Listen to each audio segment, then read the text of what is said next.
It's Wednesday. Welcome, everyone. Really grateful you're here. I don't know who else is vibing pretty high today. And as you know, it's a bit of a roller coaster some days, but today is a good day. Make sure you like the video, share it out if it's relevant for people you know. We have Jon here today, and I just wanted to share that we've done a couple readings with Jon, one on the business aspect, and then I did a personal one for me. And when he was doing the business one, I'm like, did you look at the website? And he goes, no, you didn't tell me what you wanted me to read until we started, because he just kept nailing things after thing, like boom, boom, boom. And I was like, damn, he's got some mad skills in this. So it's nice to have you on, Jon. Thank you for coming on, and please introduce yourself a bit. Yeah, Tanja, thank you for having me. I really appreciate you having me here. This is my first time doing a live stream, so it's a big deal for me. And I just love everything that you're building and creating. And yeah, so in terms of how I got into tarot, I was raised kind of superstitious and secular. I was raised in Jersey, so I was familiar with boardwalk psychics and things like that. So that was my introduction to divination, basically. And then around 2012, when I really started activating and waking up like so many people, I got into tarot because I found myself interested in so many things that I was kind of overwhelmed, because I wanted to know about astrology and Kabbalah and gematria and blah, blah.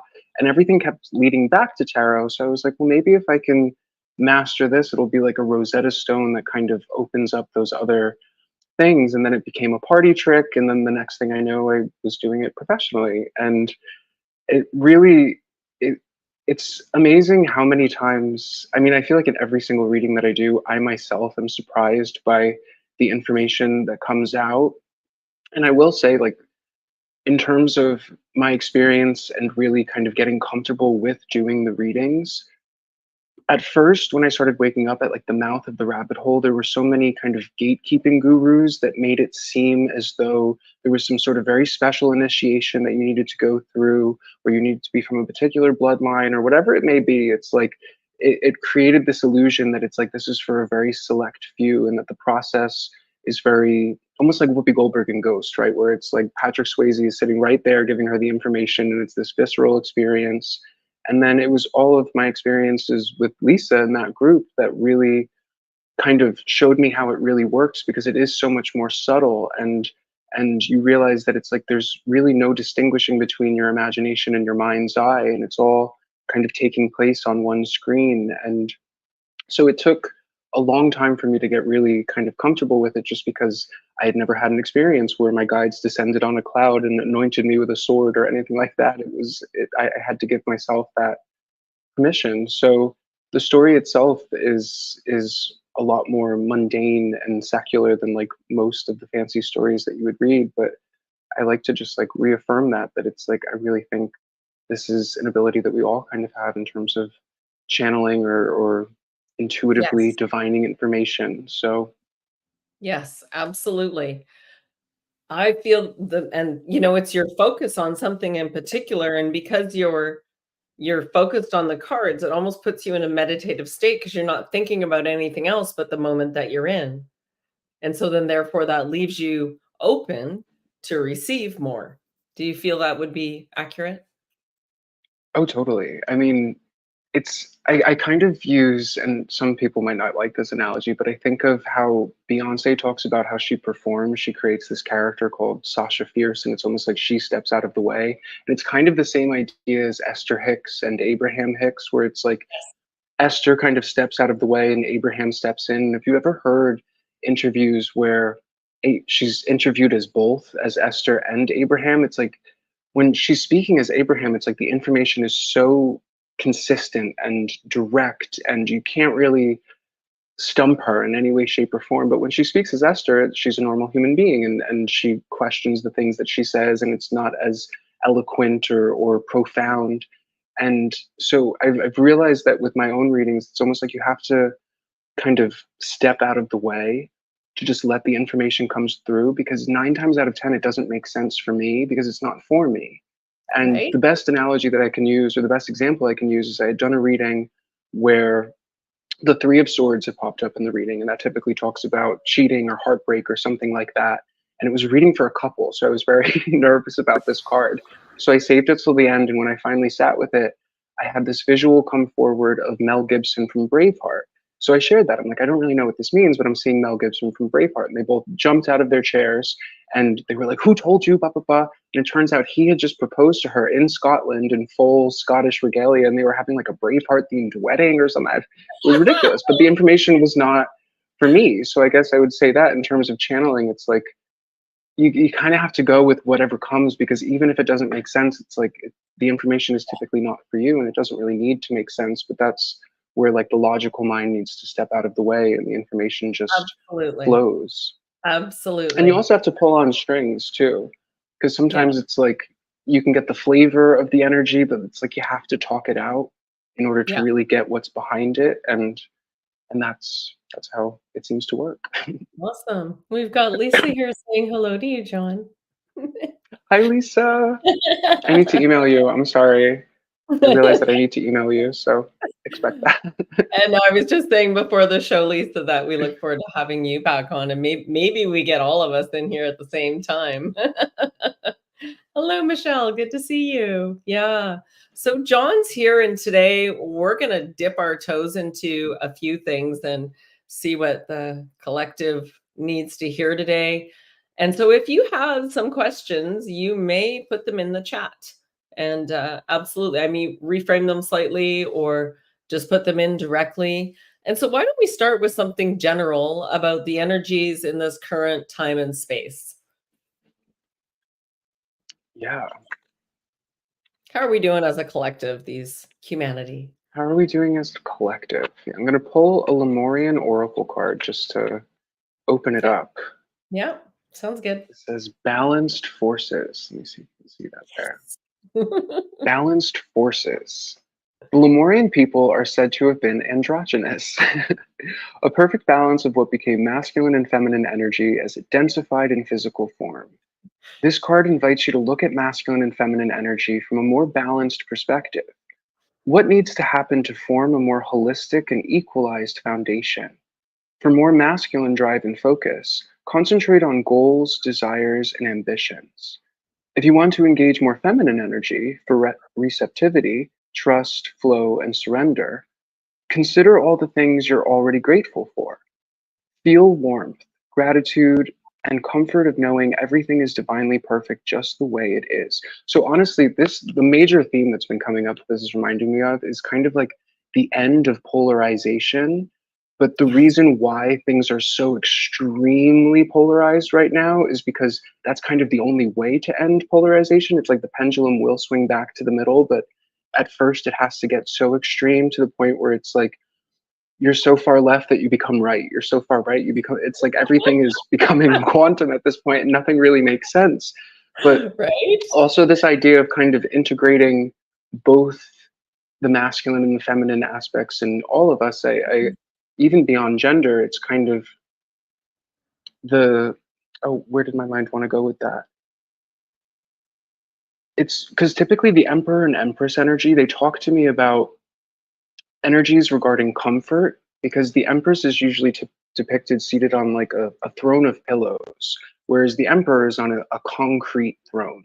And that talks to me about the fact that the emperor is very comfortable with making uncomfortable decisions. So it's saying no, knowing when to cut something off for the greater good, for yourself, for the collective, right? It's like the true divine ruler, the true emperor would be like the ultimate service to others kind of person. But the person that would make those hard decisions. Whereas the Empress, it's typically about prioritizing comfort and knowing that we should deserve that for ourselves, but also recognizing that sometimes it's like the toxic side of the Empress can be prioritizing the comfort of others at the detriment of ourselves, which Yeah. winds up kind of cutting off our own energy, because it's like, oh, I don't want to rock the boat. I don't want to disrupt anything. I don't want to, but it's kind of like that perfect balance between the Empress and Emperor, where it's like comfort for the greater good, but also knowing when to say no. But then also, I mean, in terms of the polarity that we're seeing, I think that that's ultimately what's happening. It's like if we want to move towards something that's a lot more balanced and a lot more centrist, then we kind of have to go through this filter of extreme polarity, I think, just for a moment, just to basically to reject it. I think you kind of have to fully experience it in order to reject it, because it's almost like, at one point we might have thought, well, maybe the grass would be greener if things were more extreme in this direction, that direction, whatever, and then you see it and you're like, nope, I don't want it. So Yeah. we've gotten that. Yes, absolutely. And I was like, whatever you're resisting is persisting, right? So that's another little tidbit on that. Go ahead with a few more cards. Yeah. No, well, in terms of like what you just said, with what you resist persists, there's been a theme in a lot of the private readings that I've done recently in terms of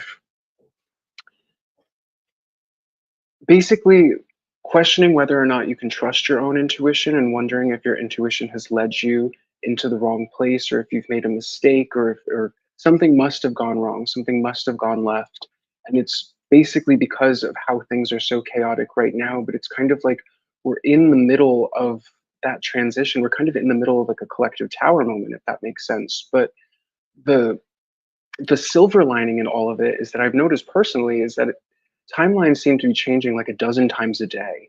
So something that might be true right now might not be true an hour from now. It's like things have been changing so rapidly that if you are finding yourself kind of in a fear space, or thinking again that like maybe you had screwed up, or that your intuition led you in the wrong direction, I would say absolutely not. That it's almost like if we could see the script in terms of what it was that we were supposed to do, we would realize that we're kind of on the path, but it's like we can't see that, and so we beat ourselves up. But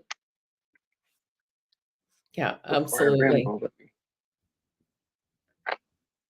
And beating ourselves up doesn't serve anything. It's to be kind to yourself and not judgmental, especially to yourself. If you unconditionally love yourself, you can't judge anything. It just is. It's like, "Oh, that was a good lesson. Thank you for that lesson." And then I'll have a giggle because 'cause I'm laughing at myself. That's oh, exactly. And that's kind of been the medicine, it seems like, in the last couple of weeks, especially like as a theme in the readings, because there's been a lot of Nine of Swords, Nine of Wands kind of energy. So Nine of Swords is coulda, shoulda, woulda, regret. If only I had done this, maybe I made the wrong choice, or X, Y, and Z. And then Nine of Wands is almost like a PTSD, where it's an assumption that something negative is going to happen, or a negative expectation based on the past, even if there's no evidence that things are yeah, going in that wrong direction. And the medicine has been the Nine of Cups, which is about being proud of the story, or being at peace with the story. And exactly what you just said was something that came through one of the readings that was like a major epiphany for me, in terms of sometimes the fact that you aren't proud of past actions is something to be proud of. That it's like that in and of itself, it's like you've learned the lesson, and we have these things that we're hung up on, where it's like, oh, I wish I could go back and change that. And it's like the fact that you're not digging your heels into that and doubling down and being petty and saying, you know what, well, I'm glad I did that thing when I was in a right. moment of anger. It's like the fact that you don't want to do that in and of itself is, it's like you get an A+, you've passed that test. So, and a lot of the readings have suggested that we've moved into this space where it's kind of like an energetic clean slate, almost like a dealer's choice, where the intuition, the guidance is not as strong and direct right now, because it's not like there's anything in particular that you need to do or to resolve or anything like that, but it's almost kind of encouraging you to create something new, or to ask yourself, if you could have your cake and eat it too, what would you do?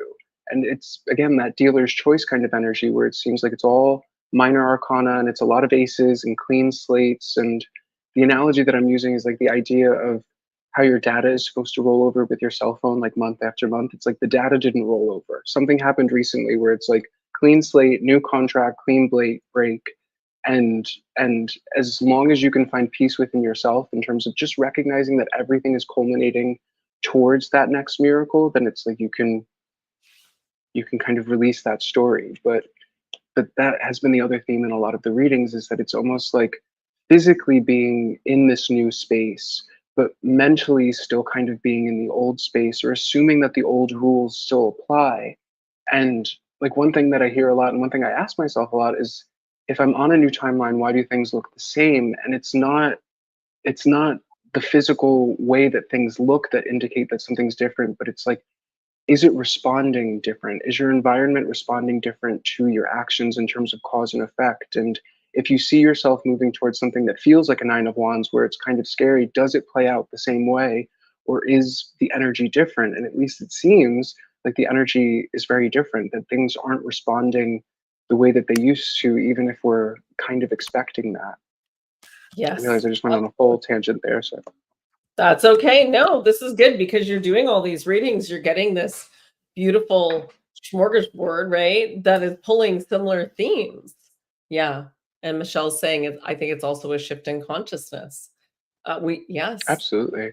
yes, we're absolutely creating our reality as we go. Yeah. And so if we were to pull a few tarot cards on this, maybe over the next month, what would spirit like to share? Yeah, what can we expect for the next Month. month?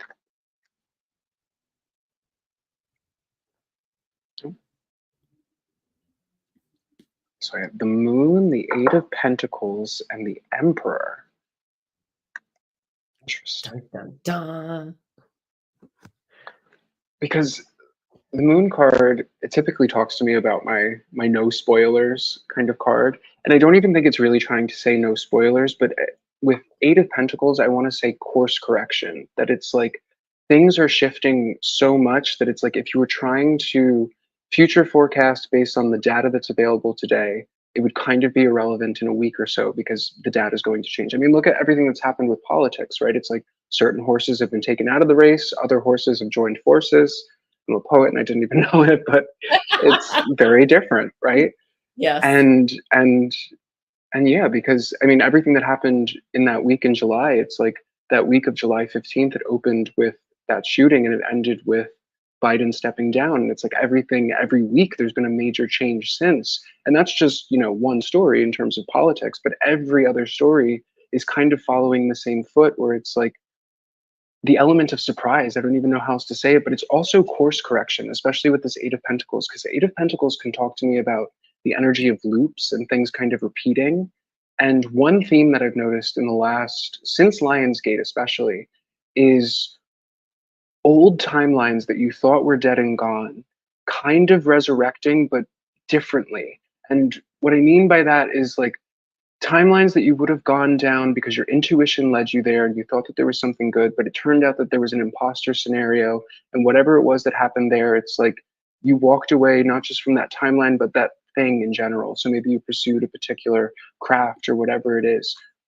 And now it's like I've noticed in my own life that it's like the same type of story with characters that were peripheral characters in the other timeline, or it's like a character shows up that drives the same car as another character in the past, or like little things like that, that it's like it feels the same, it looks the same. So it screws up the intuition, right? Because you're like, well, I kind of want to move towards this thing, but it reminds me of this issue in the past, and the memory of the past might not be pleasant, but again, whatever it is that's coming in next is different because it's almost as if the imposter scenario had shown up kind of like preemptively. I don't know how to describe it, but when we were in the old space, when we were in, the underworld, if you want to call it that, all of these different imposter dreams, imposter twin flames, imposter scenarios across the board.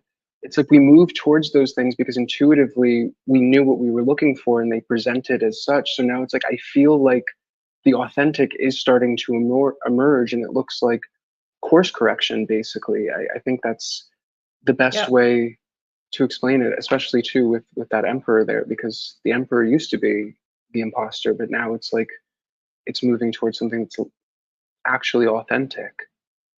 I feel like, is there something else that I want to say with that? No, I'll let you go. All good. All good. We do have a question. Will there be peace on Earth, true peace, earth-wide for the animals too? I mean, I want to say yes, right? Yeah. The cards, but I guess we could say like, what does that look like, right? I guess Right?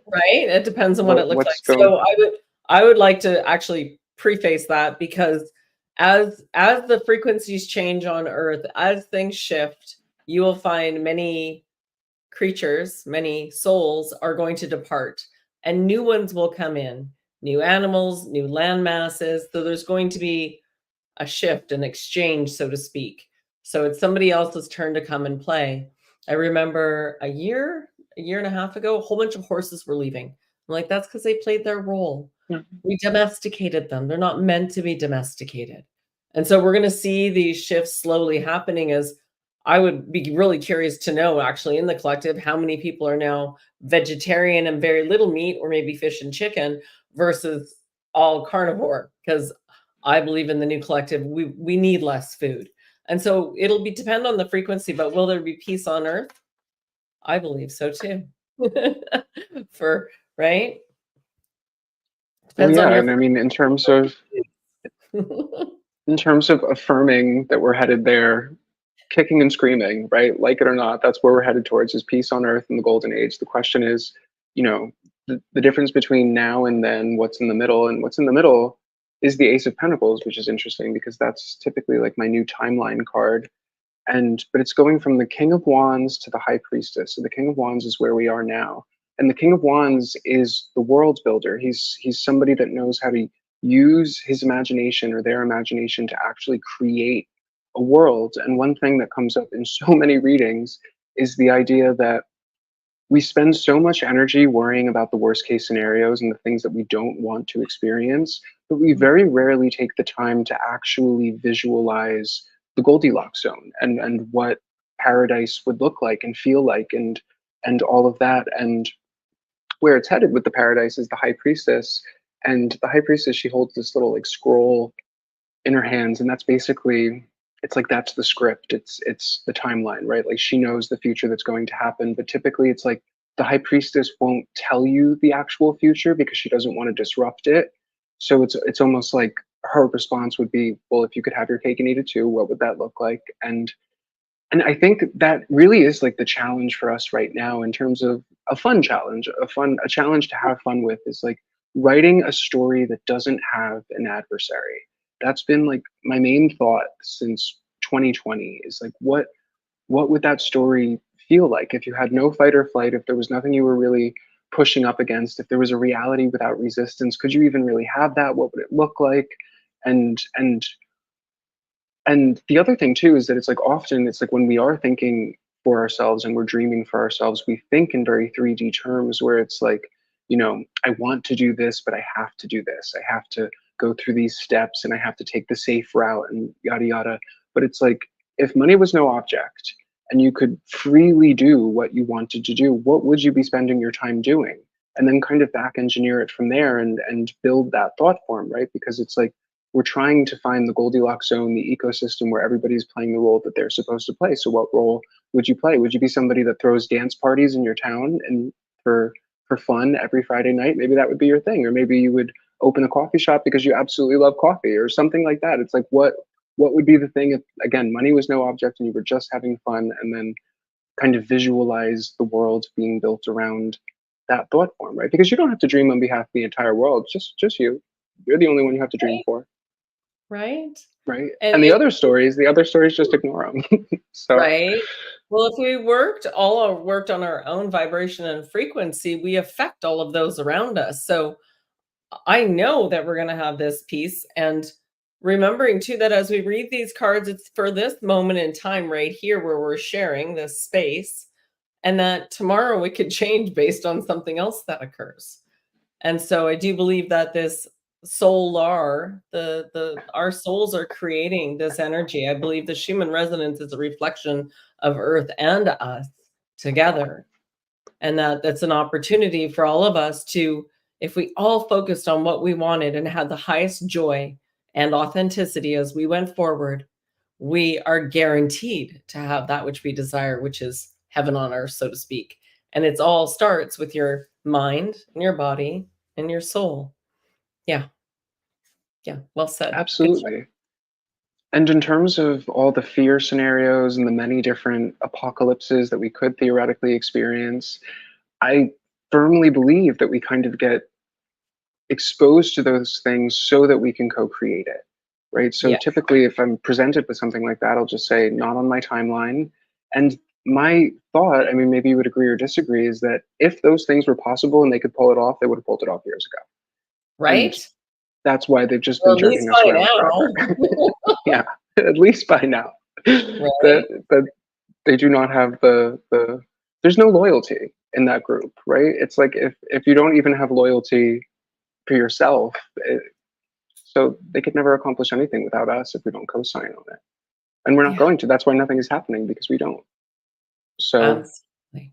and Absolutely. of course it is stressful, right? But the best, I mean, I feel like the best medicine is laughter, right? If you can find the humor in anything that's happening and just kind of dispel it with laughter, that really is the most empowering thing that I think you can do, and disempowering too for the fear narratives.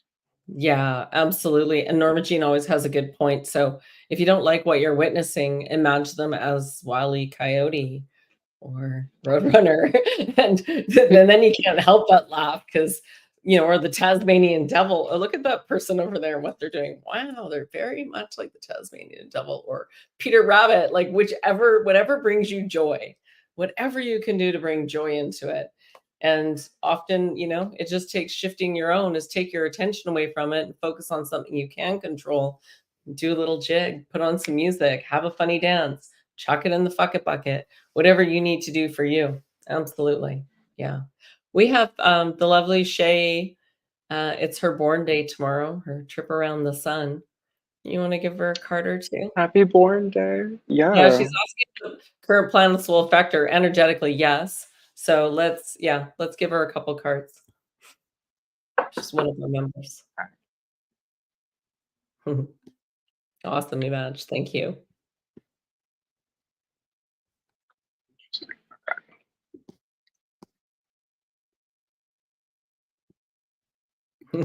You're welcome, Shay.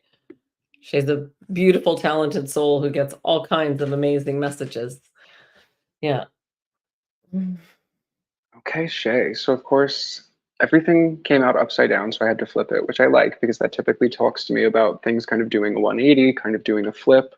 So, and what's interesting in the cards is that the central card was the Two of Pentacles, which often talks to me about that kind of rotation and the flip. But it's Yes. opening with the Seven of Cups here. And the Seven of Cups is basically going back to what I was talking about in terms of how the future is kind of a blank slate and the universe is looking for us to kind of create what it is that we desire, in terms of basically like saying like there's no specific task beyond that, if that makes sense, where it's like doing anything in particular. But with this Seven of Cups, it's basically like it talks to me about the energy of kind of synthesizing different things that you're working on into one particular thing. It's like it can be a trailblazer energy. At least right now it feels like a trailblazer energy, where it's it's like there's no real guru to look at in terms of like, okay, well, this person did it like that, so I can kind of follow in their footsteps. It's trickier than that because you're kind of the first one that's doing whatever it is. But with the Seven Cups, it's kind of like the seven chakras. So it's like allowing your emotional body to guide you, where it's like if you don't know exactly where to go, it's like kind of just start anywhere and allow those emotions to guide you. And and in the same respect with the Two of Pentacles, it's kind of like just paying attention to what it is that the universe responds to, where like the Two of Pentacles will talk to me sometimes about quantum entanglement, where it's like I notice that if I do this thing over here, it moves that thing over there in the universe, or this responds to that, cause and effect. and and it's kind of like, again, it's I guess like the Goldilocks energy, where it is just kind of trying to find your particular Goldilocks zone. But then it's ending with the Queen of Cups, which again is talking about the emotional body and recognizing, because I guess when it comes to being an empath, it's like I feel like a lot of the empath material talks about how hard it is to be an empath in terms of like the empath's curse and we take on everybody else's stuff and we're like the livers of the universe. But it's like the blessing and the curse, right? It's like it can become a superpower as well. And it's just a matter of kind of recognizing that it's not just about taking on the emotions of others, but also Oops. He's emotions like coming when back. you There we go. We lost you for a like second. You're back. Taking on the energies of others. Keep going. Taking on the energies of others, and also just recognizing how your energy can influence a room. Like when you walk into a room, that it's like that you don't need to even speak sometimes, but it's like you can just kind of will the vibration a little bit higher or something like that. Beautiful. That was helpful, but That's so helpful because you actually don't know Shay and we do. We were like, nailed it, nailed it. So Shay does Reiki and like energy house clearing, and she's laughing spot on. Yeah. I love it when we already know. We're like, oh yeah, so this is Jon, guys. This is what he does. That was actually a really good example to give so that I can confirm that you will love your reading with Jon if you choose to book with him. And to bring that up, that the very best way to book a full reading with Jon, or you can also do this down in the comments below, but you can also do a reading with him and just send in your information and he'll email you one back. This is the best way to reach Jon, but you can follow him on YouTube and on TikTok and on Instagram, and everything is under Readings with Jon. So, right? Yeah. Yeah. yep, keep it Yeah. consistent. And while we're on this, tell us about your little stint, because I noticed on your website, she's been lowering blood pressures at work. Perfect. On your website that you were working at a hotel for a while. Tell us more about that. Yeah, so Like you had a back full-time in resident, you moved in. I moved in, yeah. Hotel California, basically. But this was back in 2021. It was the middle of the pandemic, and my lease was up in where I was living previously. And at that time, in terms of like the region of the country that I live in, it was almost impossible to find a place anywhere. And any apartment that I would apply to, I mean, hundreds of people would apply, cash over asking. It was ridiculous. And just by like fortuitous circumstances, I wound up in this city in upstate New York that's it's kind of like the Hamptons. I hate to say that, but unfortunately, that is what it's becoming. It's kind of like that. And there's a lot of very bougie hotels and things like that up here. Anyways, I say that to say that I moved here with the intention of really pursuing tarot as a full-time career. And I realized that like the only way to do that is that I had to introduce myself as a tarot card reader and kind of use that as the I am, right? I am a tarot card reader. I'm going to embody that and be that and lead with that foot. And through absolutely miraculous circumstances, I made a friend who introduced me to a friend. And then the next thing you know, I was at a dinner party with this gentleman that owns this hotel. And it's a hotel that gets really, really bougie clientele and all of the power players and Yeah. A-list celebrities and blah, blah, blah. And I did a reading for him at this dinner party, and he invited me to become the resident tarot card reader at this hotel. And we would have an event once a month, if not bi-monthly. And then they would also have all of these other private events that I would do readings for all of these influencers that would come to kind of tour the hotel and create content to promote it.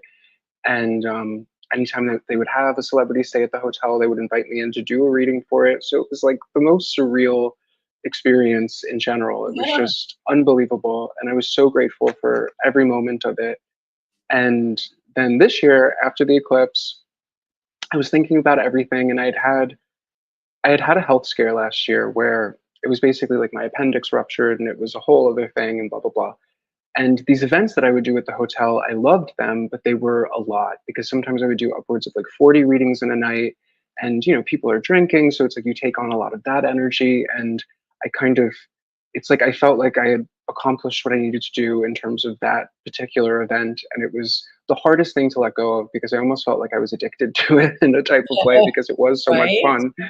Yeah. But it was a lot energetically, but it felt like it was my mission. I had to do my stint there and read the whole world and blah blah blah blah blah.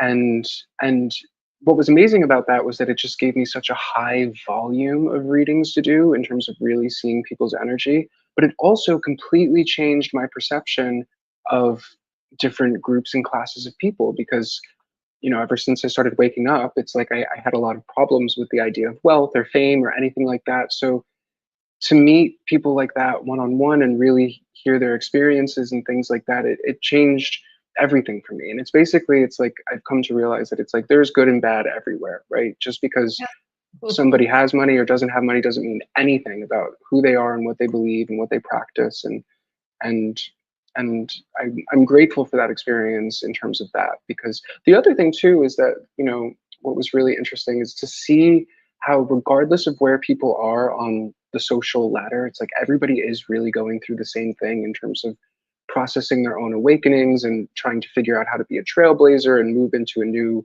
timeline and blah blah blah blah blah and twin flame stuff. And once you have money, the only thing you want is love. I'll tell you that much. That seems to be what everybody is going through. So it was just very, very interesting. And then, well, yeah, I guess I'll share. So, and one thing that was really interesting was that I had had a reading with somebody that was kind of a celebrity who I knew from a couple of different things. And we had done a reading where it was actually, maybe I won't say, I'm sorry, I don't want to, I'm like, okay. should I disclose this or should I not disclose it? But I think I'm just not going to disclose it. That's okay. It was nothing too That's crazy, okay. but That's okay. just a funny story. That's okay. That's a beautiful story. And it's a reminder too that as you were doing that, I was like, how do you get better at anything? Practice, practice, practice. You want to be a Reiki practitioner, you want to be a tarot reader. It's that practicing that, because once you have studied enough that you get the gist of it, well, now you got to kick in the intuition hard. And so it probably really catapulted you in your skill set, would you say?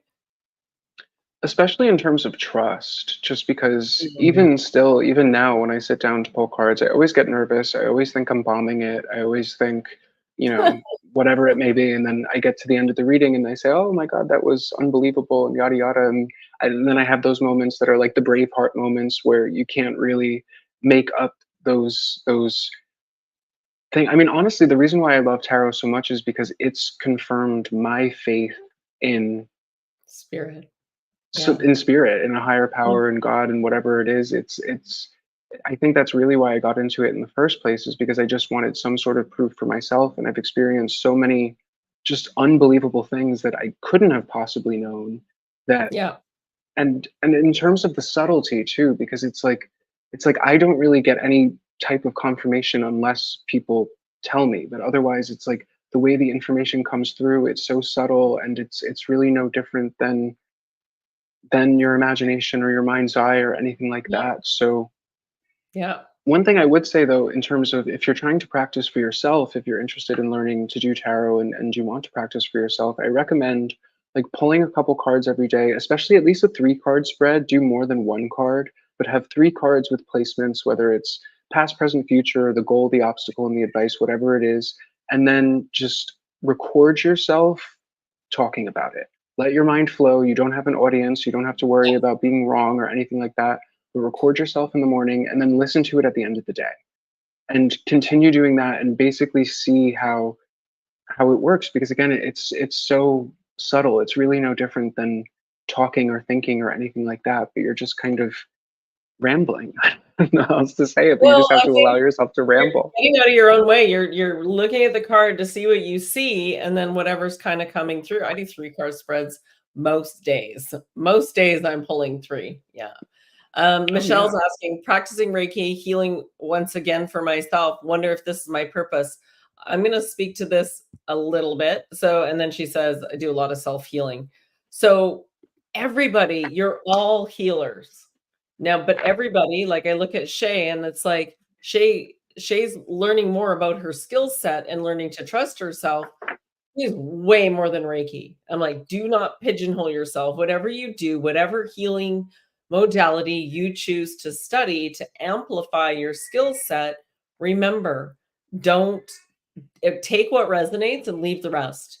Because what'll happen is the more you work with the energies, the more open you become, the more other information. I get new stuff every day when I'm working with somebody, and I get this new information coming in live meditations.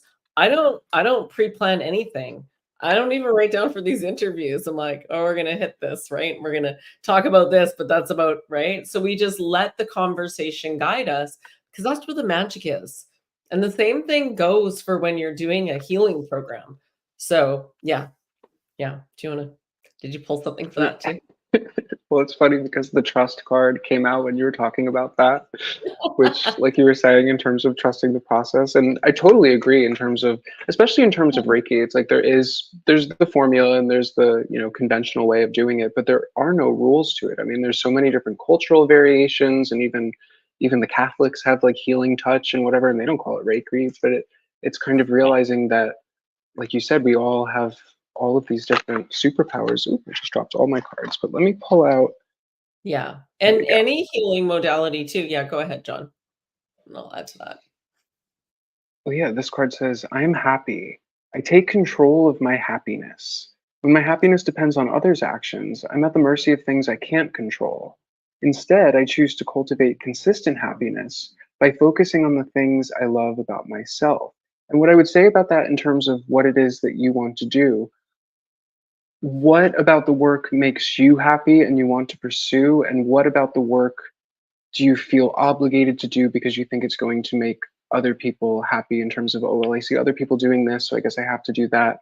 Or is there a rule that you want to break or change or something like that? I feel like that's primarily what it's saying. Again, kind of like going back to like steering with the emotional body. It's like if you're feeling resistance about moving in a particular way, I guess I would ask why, and do you even need to move that way? Because the illusion of obligation has been like a big theme, especially in the last couple Yep. of years, really, but just in general, in terms of, I guess it goes back to that Empress, Emperor, masculine, feminine thing in terms of realizing, how do I want to say this? Like, it's not what you're doing for others versus yourself, but in terms of, I guess, recognizing what it is that's gratuitous or kind of not necessary. Yeah. Sorry, I just had to end a call. Nope, that's okay. You're good. And just, yeah. So we've been talking quite a bit recently about being the observer. But what if you don't have to make a decision one way or the other? You could actually just observe it. Huh? Do I need to do anything about this, really? Or can I just observe it and see what happens? Now, it depends on the situation, but yeah, there's quite a few things that I don't make a decision. I let it play out. And it's like, "Oh, that worked out. Okay, they got that. I didn't have to interfere at all or step in at all." Absolutely. Yeah. And good, Michelle. Yes, absolutely. Yeah. And we've got Cali Kid. Thank you, Tanya and John. I am an empath too. It's one thing that Tanya mentions to me. Observe, don't absorb. Being an empath is not always easy, at least for me. Yeah. Yeah. It's managing Observe, our own don't energy. absorb. Observe, don't absorb. Be the eye of the storm. The eye of the I storm, the like storm's that. going on all around it, and you're just like, interesting, this is happening right now, and I'm right in the middle of it, right? So it's all about your perspective and breaking those old beliefs and patterns that every day is a new day. Every day we get an opportunity to show up differently, to be differently. Yeah, Oh yeah, absolutely.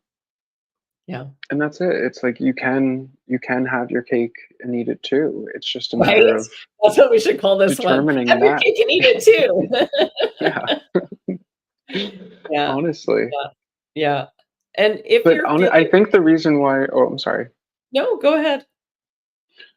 Well, I was going to say, I think the reason why the energy is kind of gridlocked right now, or why things are stalling out in terms of manifestation, is like I was saying, in terms of the blank slate energy. It's like the universe is very much so waiting for our direction in Yeah. terms of determining what it is that we want and what it is that we don't want. And I think that at least in my own process, I've noticed where things get locked up because it's like I don't actually want to move in a particular direction. So it's like it only takes this much to sabotage it and completely take it Right? off of the table and slam the door closed, and then that kind of gets removed. But in the same respect, it's like again, it's kind of going back to that Empress thing where it's like, where am I doing things just to make other people comfortable at the detriment of myself, and where am I Yeah. creating more of a Goldilocks zone or an ecosystem, I Absolutely. guess. Absolutely. And in astrology, we did a bit of a reading with Tamara, who does lovely astrology reading, and we found out that both Canada and the US are cancers in tropical, which I've been likening to more of this, what we've been operating in, the system we've been in. It doesn't mean it's the end all be all, but it's the system that most in the West are used to using. And I bridge all of them. I'm like, I can take a little bit from each. And what she came up with is both cancers, and that really the two nations are wanting to, it's time to go back. The way the alignments were happening, it's time to go back to home, to family, to that basic like homestead kind of thought pattern, right? That it's more about family and caring for your family and making sure your family's good. We've gone into such a rat race space, and you're right, the pendulum's swinging this way and the very next day it's swinging the other way. Oh, isn't that interesting? And as we go through this, and that's where it started, we're actually coming back full circle, so to speak. Can the cards tell us any more? Can spirit tell us any more about that? Yeah.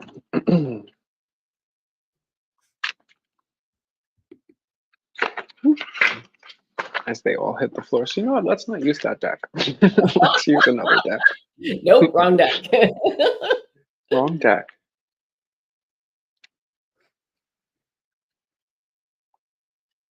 Ace of Swords, Three of Wands, and the Queen of Wands. Oh, with the Eight of Pentacles reversed at the bottom of the deck. So Eight of Pentacles before, that's what I was talking about in terms of loops. So it's kind of like breaking a particular loop, which makes sense because, I mean, I feel like I don't need to elaborate on that, but yeah, I mean, my feeling is that the date of the eclipse, April 8th, some sort of loop broke, some sort of contract broke, whatever it was. The thing that really upheld all of these systems, right? Whether it's the US or Canada or anything, it was like the contract that underpinned everything as above, so below seemed to have expired or been up for negotiation or something like that. And with the Ace of Swords, Three of Wands, it's like waiting for a particular alignment in terms of truth and integrity and all of that. And with the Queen of Wands too, it's like the Queen of Wands is something that kind of generates passion within you. It's like she's the muse, she's the thing that you look at that inspires you. And when it comes to the whole concept of like having your cake, you need it too. It's like when I do that for myself, it's like all I really want is to be with my family. At the end of the day, it's like it's not like I want to show up at a job and do an Excel spreadsheet. I don't think anybody really has that on their like paradise bucket list. You know No, what I mean? It's like no. we really just want to break bread with the people that we love, and we want to know that they're healthy, and we want to know that that's really all that we kind of desire. So I guess that in and of itself has been kind of like where the gridlock is in my own manifestation, because I guess the logical mind is like, well, how do I get there? Because it's like, again, when we do our own future rendering, it's like we don't think about those moments of just kind of socializing or whatever it might be, but it's like what do I have to do to survive in those conditions? And maybe those are conditions that don't exactly require survival because everything is kind of provided for in some sort of way. But in the same respect, it's like I think just keeping that in the GPS in terms of like what do I want, what do I want to move forward towards. It's like you said, that experience of community or family or feeling like you're at home wherever it is that you are. It's like that's ultimately all that any of us want, is to just feel like we're home. I think that's it. Right? And Yes. maybe it doesn't have to be more complicated than that because it is Ace of Swords, right? So it's like it's supposed to be simple. And quite Yes. frankly, it's like I think that we do overcomplicate our own manifestation a lot. But one thing that I've realized recently, especially, is that it's like miracles are not logical. It's like they happen out of nowhere. There's no data that supports it. It just happens. It's just spontaneous, right? And that's kind of the beauty of a miracle, is that it's like it can happen in any circumstance, under any conditions, at any time, as long as you kind of believe that that in and of itself is possible. And I guess the reason why I'm saying that is because I feel like it's like something wants to shift, but it's just a matter of like bridging the gap with a story of like how does that happen. And it's like I think we overcomplicate the how, and it can be a story where it's like it happened with ease and grace, quicker than I expected. I have no idea how it happened, but it happened.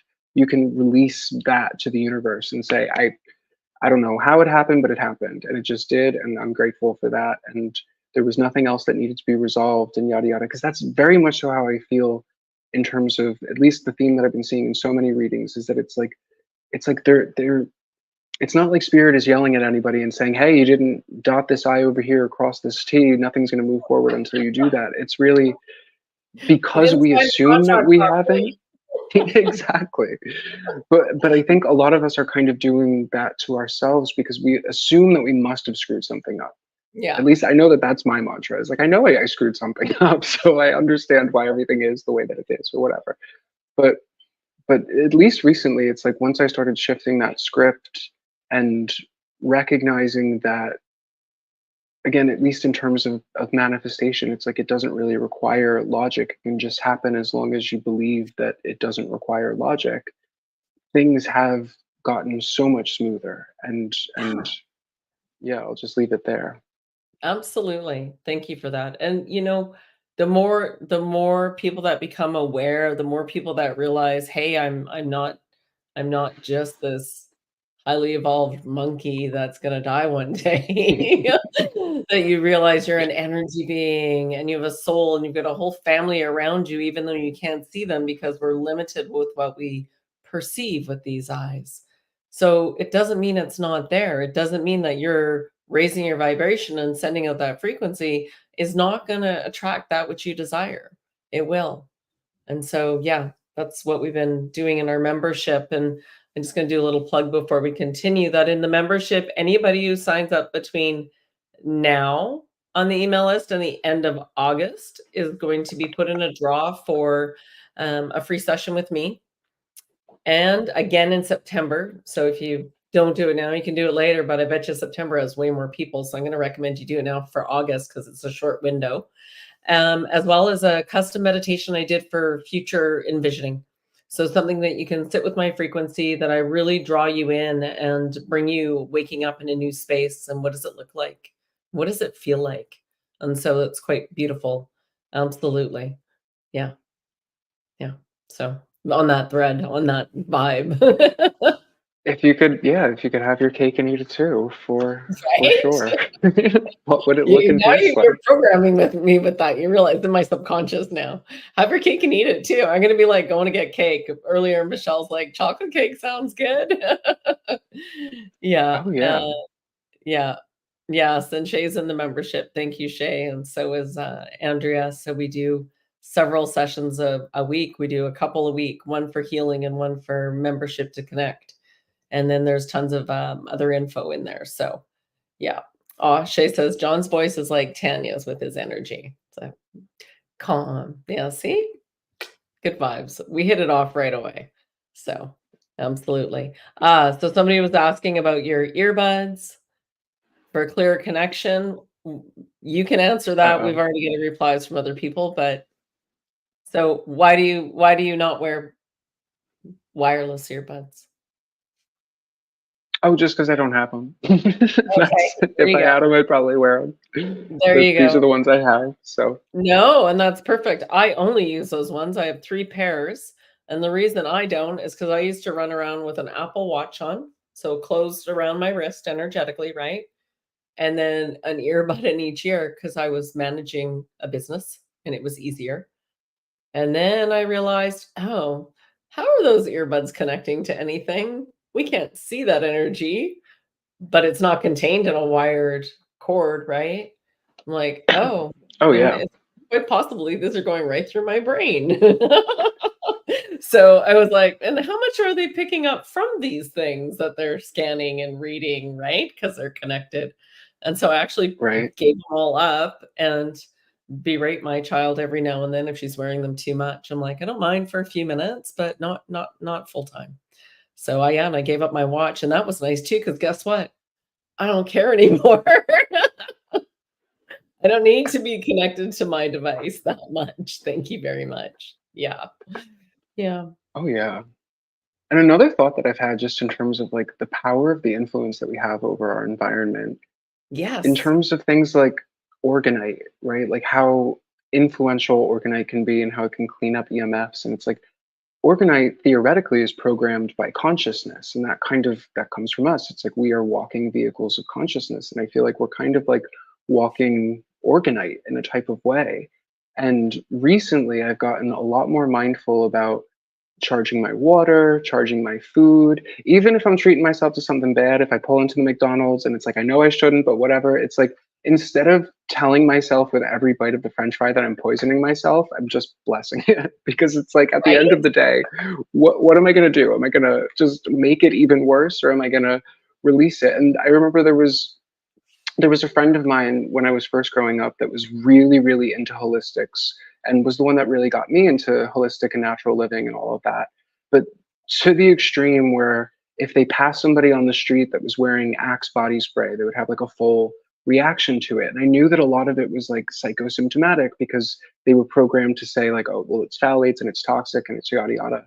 So I definitely believe that none of those things are good for us. I'll be the first one to say that. But I also do my best to try to push back on the thought form and not empower it as something that is destroying me now, because we're living in a soup, right? It's like at the I end of the do it day, the all the EMFs time. are a stage. Yeah, I and there's nothing we can really, it's like the best thing we really can do is just try to override it until we get to wherever we're getting where we can move past It's it. And because if you're going to start to judge all of that, right? That's what I said. I don't wear it, but I don't judge it. I let my kid, she's having her own experience. I'm not going to be that mom. And yes, shungite can help with your phone. Keeping your vibrations high and taking a break from the cell phone is not a bad idea, right? oh So, yeah. yeah, whatever judging you're judging within, and that's more of a negative vibration, so to speak. So you're right, John. Damn, hey, this kid eats McDonald's fries once in a while, and when they're hot and they're fresh, I'm Mm. stealing a few, but I'm like, yeah, transmute this Listen, shit. the devil knows what he's doing, I'm telling you. but Yeah, but you but know what? I get it. We're not gonna have them for long now, are we? Probably not. And Right? but again, it's like I think we just need to be so mindful and conscious of how powerful we are, because I at Yeah, least see it with myself where it's like if I eat something bad and I really program myself the thought while I'm eating it, I feel it so much heavier in terms of like the food hangover than if I bless it and release it, or something like right? that. I think you know what I'm saying. But also in terms of other people where it's like maybe somebody's making a decision that you would not want them to make, and they're taking a medication you wouldn't want them to take. Don't affirm that it's going to send them to the grave. No, Affirm that they are the anomaly and send it love no, and light love and them bless where it, they're and they're going to be fine, and move on. And but definitely don't affirm the fear scenario. at, I would not right? recommend that. Right. All right. Are you ready for a compliment? Did you plan the hat? It matches your energy, heart, high heart, and it just comes I right out of you from your heart to your eyes. Oh, thank you. I painted this hat. I found it at a thrift store and it was originally gray, but then I spilled something on it. So then I decided to just paint over it with acrylic paint, and Awesome. I love it. It's my new favorite hat. So Right? I need to Awesome. get another one, but It's a good hat. I think that could be a side hustle too. right? Yeah. Yeah. If the money's Absolutely. green. Yeah, Oh, absolutely. All right, we've got Andrew asking a question, but I'm going to get Andrew to answer this herself. I'm considering leaving this job that I'm at due to my intuition. I'm feeling that I need to make a change. So you want to pull a couple cards for her. Should I try to yeah. stick it out? If you need a job, go hunt for another job first so that you feel better about it. But yeah, yeah. Okay. So I'm looking at stay, leave, and the advice. Okay. So the overall energy is Eight of Swords. So I guess that's kind of where you are right now in terms of intuition, but no data. Which way do I move? So the card for stay is the Nine of Swords, right? So the Nine of Swords is an energy of just kind of hanging on to things that kind of give you a headache, and an energy doesn't change. So I think that answers that question. But in terms of leaving, the card that came up was the Six of Pentacles. And the advice card for you is the Nine of Pentacles. So Nine of Pentacles talks to me about embodying the energy that you want to experience in the future. So I would imagine that in the future, you want to be treated with respect, right? Equal pay for equal work, or whatever you would call it, or fair Yeah. wages for fair work, whatever they used to say in the back. But respect, right? You want to be respected. You want to be dignified. You want to experience that reciprocity and I give and you receive and yada yada. And so it's kind of like exactly what Tanya's saying, right? So you're going to put out the resume before you quit the job, but before you even put out the resume, it's kind of like putting yourself in that Nine of Pentacles energy, where the Nine of Pentacles, I sometimes I'll refer to her as like the Beyonce of the tarot deck, where it's like theoretically that type of archetype of person doesn't need to compromise, right? Where it's like they know their worth, they know that they're coming to the table with this, and you're going to kind of meet them on their terms, and you're always going to go into the room with dignity and love, and you're not going to be, you know, an aggressive individual, but it's just kind of like standing in that worth, where it's like knowing your value, right? That it's like any company should be fighting over you is kind of like the energy that you should have in your head, is that it's like, you know who you are, and this situation, maybe it can't afford you, but at least it taught you your worth. And just kind of visualizing again that reciprocity of whatever it is that you desire. And again, if you could have your cake and eat it too, what do you love about your job? What do you not want to do about your job? Who says that you Yeah. have to do the things that you don't want to do anymore? Right? So you can say, this is what I do. The other thing too is that the Nine of Pentacles can be an energy of an independent contractor. So I don't know if that would make sense in terms of whatever it is that you're doing, or a consultant or something like that, just because she's very much so on her own terms is the best way to think about that energy. But it also talks about just being mindful of your own negotiating power and not selling yourself cheap. I would, and that's not the right way to say it, but it's basically like saying like you have a stronger hand than you might be giving yourself credit for, or at least don't diminish the value of your hand. It's a good hand to play. And perception is Absolutely. everything, right? Nobody knows what you know, nobody knows what you don't know. I have a friend of mine that just started doing real estate recently, and he's doing really, really well, but he was having all of these thoughts and conversations, and I was saying, nobody knows that you haven't done this forever, right? When they see you, they just see this professional. It's the power of perception. So it's like, in terms of like our own self-esteem and self-worth, it's like people can't really see the things that we judge ourselves about until we project it sometimes. So it's kind of like just keeping that in mind, that Yeah. yeah, that a lot of those things are just not true. Yeah. Guess I'll leave it there. Absolutely. Absolutely. I've got one last one, and then we're gonna button up, guys. We've got Eddie over in Australia, and he's asking to do 3 cards on Perth, but instead of doing 3 cards on Perth, would you please do 3 cards for Eddie? Sure. Okay. Because he's always looking out for everyone else, and I want to look out for him. And let's see what comes through.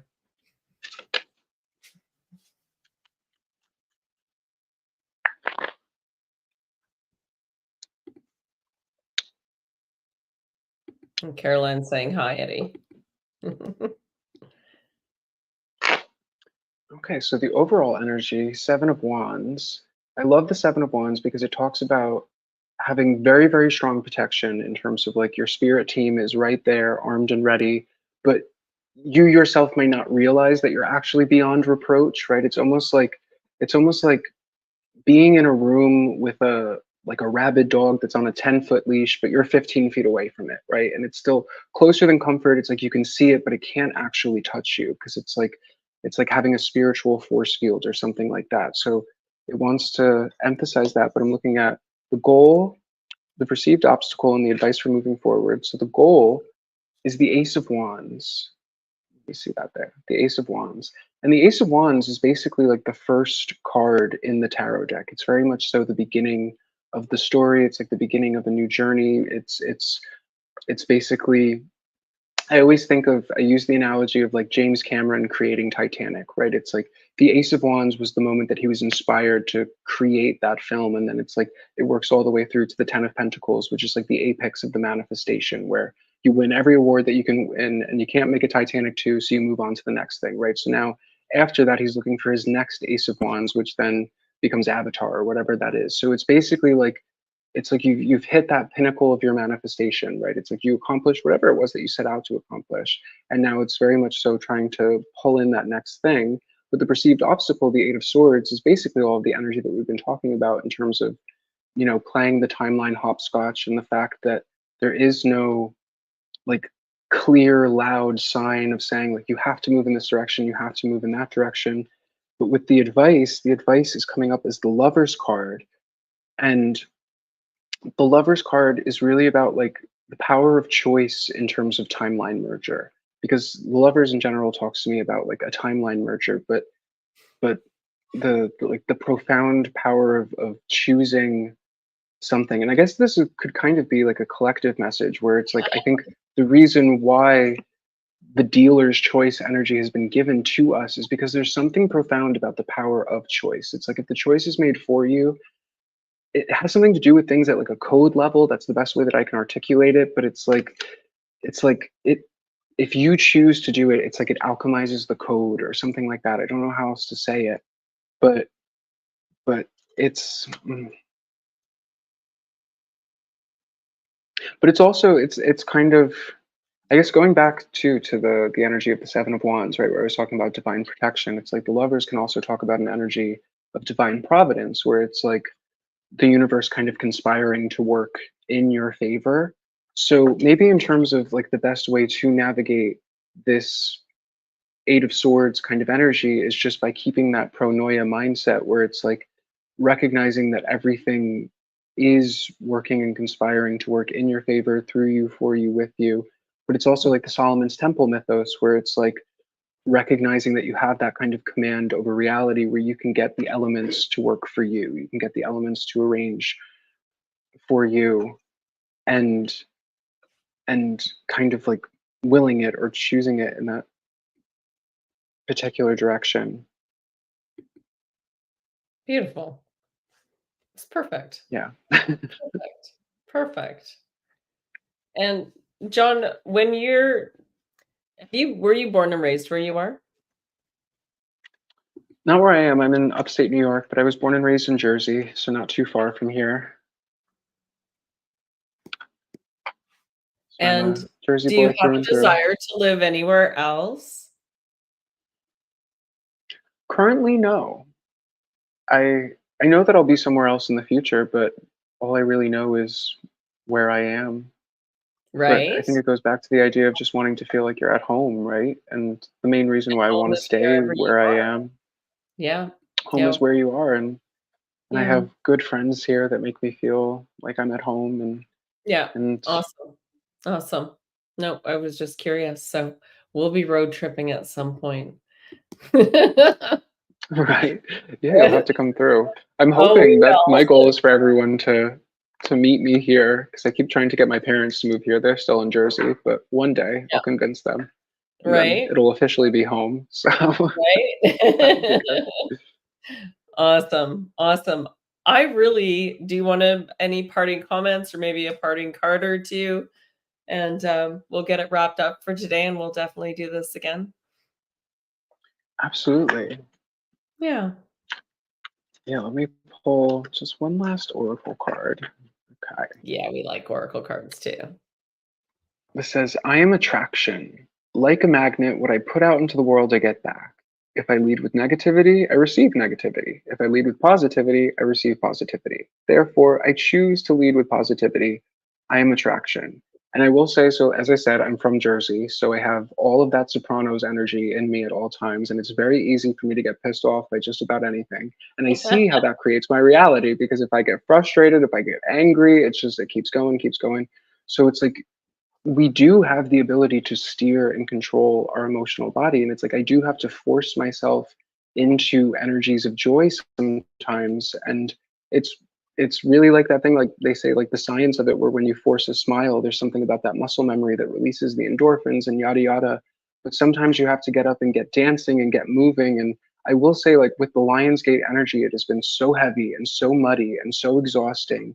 And it's felt like a lot of like lead weight. And I think it's because things are in such a state of flux that it's almost like when you have a million tabs open on your computer and things start glitching out and slowing down and overheating. It's like that's what the construct is doing right now. And we ourselves are processing it, but sometimes it's the empath thing, right? Distinguishing between ours and theirs. So in terms of, negative energy, trying to allow yourself to induce joy and positivity, but then also in terms of heaviness, doing your best to kind of like slough that energy off, and whatever floats your boat, whether it's smudging or a shower or dancing. Dancing is great, just getting the energy moving and things like that.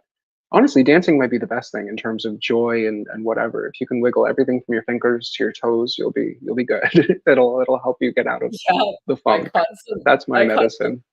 video where somebody said, "Oh, when you wake up in the morning, the best way to get your lymphatic going is before you get out of bed. Put all your appendages in the air and wiggle them around." And I was like, "It's actually a really good idea because it gets everything moving right away." I was like, "Oh, I'll have to try that one." I have to say, I have an aunt that did that, and she lived to be 100 years old. She How she made it to 100 was a miracle, but she did that every single day, and she would tell us she did the alphabet with each of her appendages. So she would make an A with her foot, A, B, C, D, E, F, G. That was her whole exercise. And Aunt Oh, Agnes, she lived forever. I told her. So yeah. Well, that's funny yeah, because that just popped in my head, so she must be trying to reach you. she's coming through. Yeah, shout out Aunt Yeah, Agnes. Oh. yeah, she's coming through to bring some joy in, right? Absolutely. And even humming, with your close your ears and just hum. That's your frequency, that's your vibration, saying your name. You guys have so many tools in the toolbox. Just you have to remember to use them because no tool works if you don't use it, right?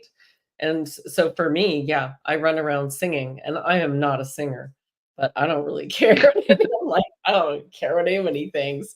If I make other people laugh, awesome, even better. Yeah, Right. yeah. Life's all about joy. So stay on for a moment here. And hey, guys, we are on for Sunday. We will see you then. And we definitely will have John back. And Ashella should be back in contact pretty soon as well.